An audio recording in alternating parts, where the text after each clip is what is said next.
Passionné de voler des courses au large, bonjour et bienvenue dans ce nouvel épisode d'Actu Large, l'émission sur l'actualité de la course au large tous les jeudis à 18 h. Aujourd'hui, dans un premier temps, on va parler de la Golden Globe, on va faire le point sur la Golden Globe qui continue. Ensuite, on va parler de Charlotte Yven qui devient skipper massif 2023. Ensuite, on va parler de la Globe 40 qui continue et qui est presque arrivée sur cette étape en direction de la Nouvelle-Zélande. Et enfin, on parlera du National Figaro 3 remporté par Fred Dutil et son équipage. Je suis trop content pour lui. Et puis, on va parler aussi un petit peu du championnat de France élite de course au large. Donc, on va parler un petit peu. Donc, la partie bisu et la partie coureur habitué. Donc, voilà, on va voir qui a été champion, même si vous le savez. Et on va voir le podium. Voilà. Du coup, je vous rappelle que si vous voulez rien louper des prochaines vidéos, n'hésitez pas à vous abonner et à activer la petite cloche de notification. Et si vous voulez me retrouver live sur Twitch, je live tous les jours sauf les jours indiqués dans le planning qui est en post communauté sur YouTube ou sur mon Discord. Le lien du Discord est dans la description de la vidéo. Et le lien de la chaîne Twitch est aussi en description de la vidéo. Et du coup, on commence tout de suite avec la Golden Globe.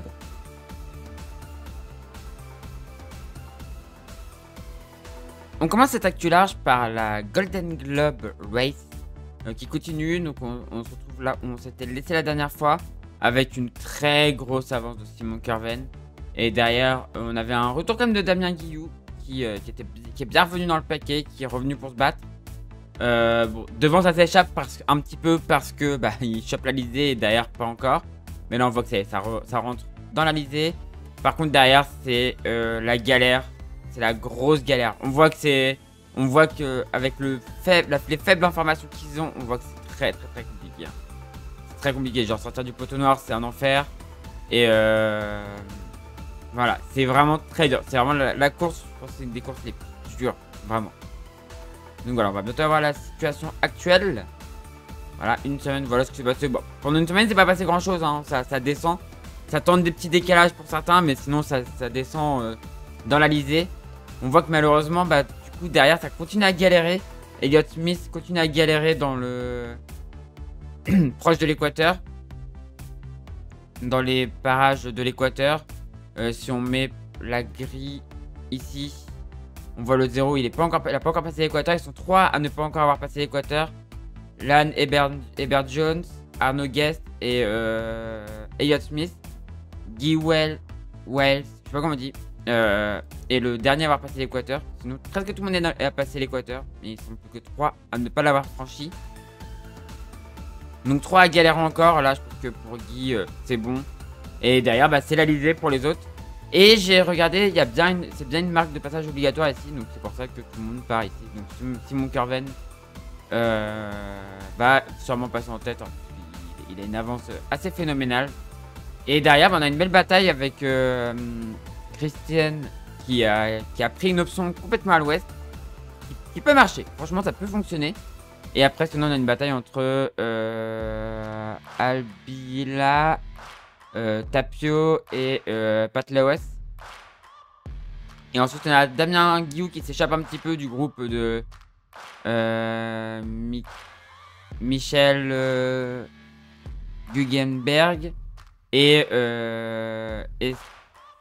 Stan Beskader, je sais pas comment on dit. Mais voilà, il s'échappe un petit peu. Damien, il arrive à partir un peu par devant. Donc pour essayer d'aller recoller au groupe de devant.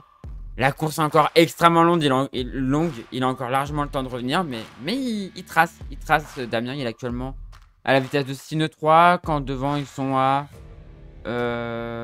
vitesse 5 nœuds 2, donc voilà, il va presque un nœud plus vite, donc ça cause, il revient peut-être. Et on voit que derrière, du coup c'est un peu plus distancé. Jérémy qui est un peu isolé. Guy Wells un petit peu isolé aussi. Par contre la bataille qui va sortir, le premier à sortir du poteau noir devrait s'échapper un petit peu. Arnaud Guest qui revient bien. Je suis content pour lui parce que pendant un moment il était très distancé. Et là il revient un petit peu dans le groupe. Donc ça promet pour la suite. J'espère comme ça. Ça lui évitera de naviguer vraiment tout seul, vraiment tout en fond de flotte. Surtout dans les mers du sud, c'est là où c'est le moins agréable de naviguer tout seul en fond de flotte. Parce que si t'arrives un problème, personne est là pour venir te rechercher. Donc c'est mieux de ne pas être dernier dans les mers du sud. Donc Arnaud a l'air d'arriver à remonter. Donc voilà. On va regarder la météo pour les prochains jours.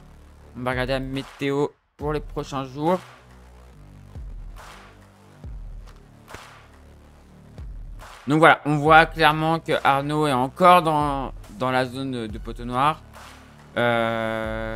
Guy en est sorti. Et Elliot, Elliot d'après les fichiers comme ça, a pu l'air d'y être. Mais d'ailleurs, il voit encore pas mal de nuages et tout. Et c'est pour ça que sa trajectoire est un peu compliquée. Là, actuellement, il est à 4 nœuds 5. C'est pas facile. C'est pas facile pour Elliot, là. Mais sa position la plus à l'est, quand il sortira, devrait être assez... devrait être une meilleure position que eux. Parce qu'il aura du vent un peu plus débridé normalement. Même si là, le vent a l'air de venir plus du sud. A l'air d'avoir pris un peu d'est. Alors que là, il est vraiment... Il y a plus de sud dans ce vent-là que dans ce vent-là. Donc, à voir. Nous on va regarder la situation actuelle. La situation pour la suite. Et là, on voit que Simon, lui, va commencer à choper un vent. Le vent adonne. Et on va voir ce qui va se passer. La suite, on va dézoomer un petit peu pour avoir une situation un peu générale des prochaines heures. Donc là, aujourd'hui, 19h30. Donc c'est de l'UTC, là. 10h30, ouais, on voit... Il n'y a pas l'air d'y avoir de grosses dépressions. Ouais, dommage pour eux, il n'y a pas de dépression qui permettrait de passer. Donc une entrée... Oh, une entrée de mer du Sud qui a l'air d'être un peu compliquée avec du vent. Là, le 15 octobre, pas beaucoup de vent. Donc peut-être que ça va rabattre un peu les cartes. À voir. Ouais, ça pourrait rabattre un peu les cartes. Permettre au groupe là de recoller. Un petit peu sur Simon Curven. Donc avoir un peu de bataille à l'avance, très cool. Ouais, non, derrière, ça retombe. Ils vont peut-être réussir à revenir un peu, mais peut-être pas complètement, quoi. Ils vont pas... Ça va pas être une bataille trop serrée par la suite. Derrière, poteau noir, on voit, ouais. Poteau noir a pas l'air de trop bouger. Il y a des petites zones des fois sans vent ici, mais poteau noir a pas l'air de trop bouger. Donc derrière, ça devrait pouvoir sortir assez rapidement du poteau noir. Et des zones un peu compliquées au niveau de l'équateur. Et après, de l'Alizé. Dernière partie, on va dire, agréable avant de rentrer dans les mers du Sud. Et on voit que, ouais, atteindre les mers du Sud, atteindre le cap, ça va pas être facile. Atteindre le cap, ça va pas être facile parce qu'il n'y a pas de dépression vraiment qui se... À part là, le 17 octobre, il y en a une là, mais... Voilà. Il n'y a pas de gros système il y en a un là, mais ils n'arriveront jamais à l'avoir. Il n'y a pas de système dépressionnaire qui pourrait les aider à avancer. Là, le 20 octobre, il y en a une, mais... Ça fait tard. Enfin, ça va peut-être aider ceux de derrière, mais celui de devant... ça va pas être une grosse aide, quoi. Et en plus, elle a l'air de plonger assez rapidement. Ouais, elle plonge très vite. Elle plonge très vite, donc ouais, à voir. À voir, parce qu'après, voilà, le problème, c'est que derrière, il y a une zone de molle. Est-ce qu'il faut pas repartir au près? Mais alors là, putain, toute la traversée de l'Atlantique comme ça au près. Ouais, le passage au cap est vraiment pas le plus simple. Parce que sinon, tu aurais pu plonger au sud, mais là, le passage vers le cap est vraiment pas le plus simple. Mais bon, on va voir comment ça va se passer. En tout cas, on refera un point. Oui, du coup, ça va pas être très compliqué. Une fois sorti du poteau noir, c'est ligne droite. Et après, là, il va falloir choisir entre peut-être aller jouer avec la dépression qui sortira et du coup jouer dans les flux portant au sud. Mais après, il faudra traverser sûrement une zone de molle. Ou alors jouer au près au nord. This is the question. On verra ce qu'ils ont fait dans une semaine. Puisqu'on refera un point sur la Golden Globe Race dans une semaine dans Actu Large.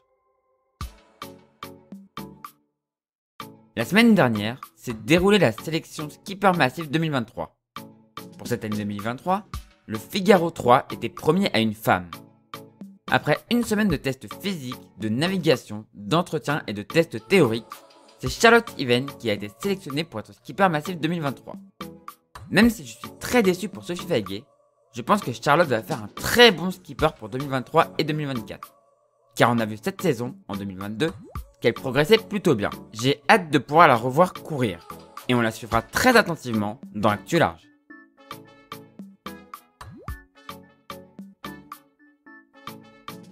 Quelle semaine de fou. Mais quelle semaine de fou sur cette Globe 40. On avait vu il y a une semaine qu'il y avait un gros écart entre les deux premiers et la suite de la flotte. Et j'avais pas vu ce qui allait se passer. Franchement, j'avais pas vu. On va être honnête, j'avais pas vu du tout ce qui allait se passer. Alors, j'avais bien vu qu'ils allaient peut-être, eux, pouvoir choper la dépression. Donc, ils ont bien pris le petit coup de vent en règle. Hein. Ils ont bien pris le petit coup de vent en règle. Mais ce que j'avais pas vu, c'est le retour de Hamas. Enfin, je vous spoil, mais le retour de Hamas, mais c'est fou. Et maintenant, il est en position de gagner. Donc, on voit que voilà, ils chopent la dépression. Là, ils prennent un petit coup de vent, voilà, bien comme il faut. Alors, vu qu'ils sont pas en avant de la dépression, du coup, ils restent au nord. Ils restent au nord et du coup, bah, ils filent en ligne droite vers l'arrivée. Voilà, là, on se retrouve sur un portant un peu moins agréable.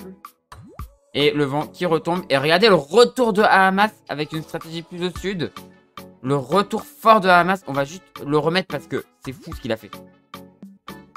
Regardez, pendant la dépression, regardez ce qu'il a fait. C'est un retour, mais phénoménal.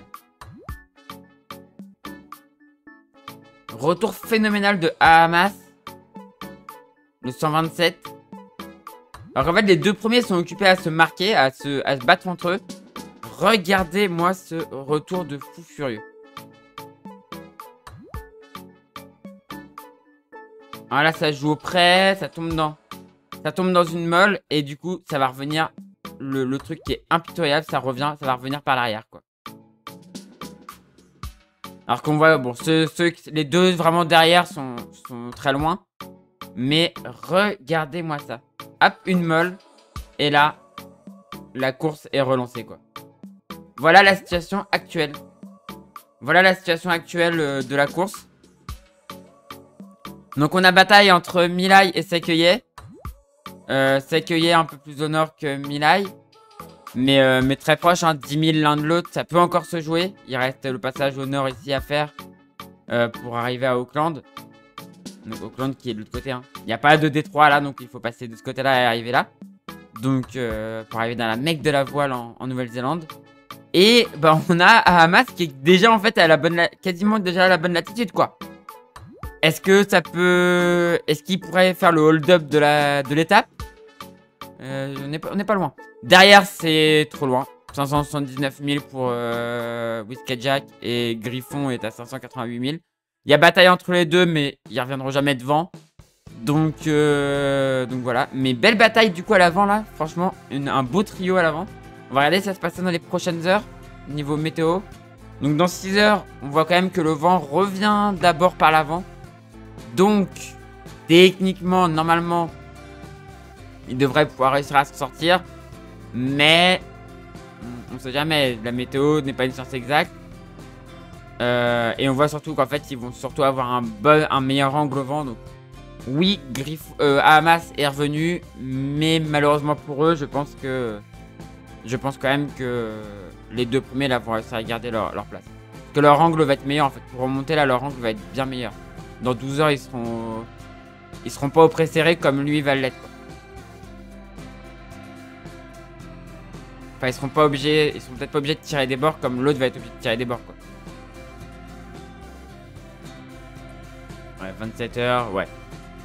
Il est largement mieux placé. Et ça devrait arriver assez vite, hein. Il y a de l'air. Il y a de l'air, il y a même une bonne grosse dépression là au nord, là, c'est... Elle a l'air d'être bien costaud. À mon avis, elle descend vers les mers du sud. Ouais, elle descend. Elle descend.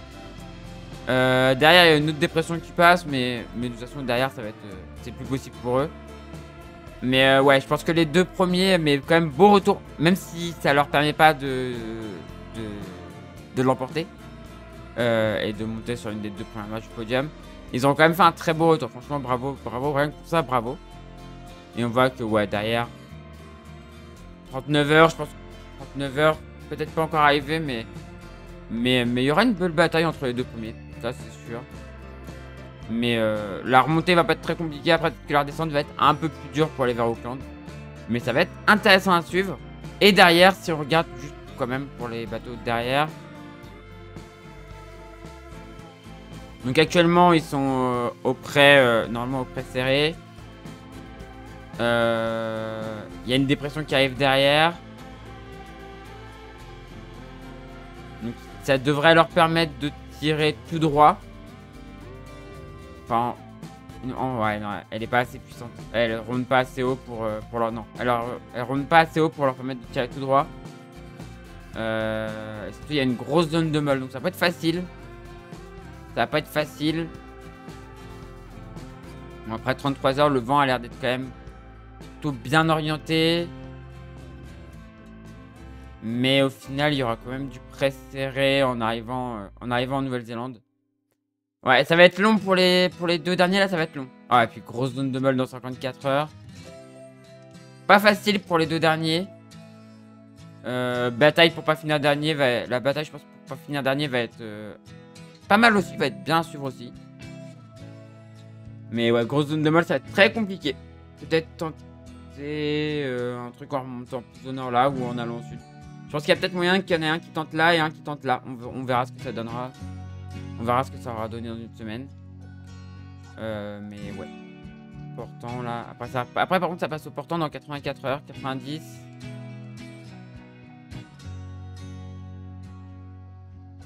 Et 96.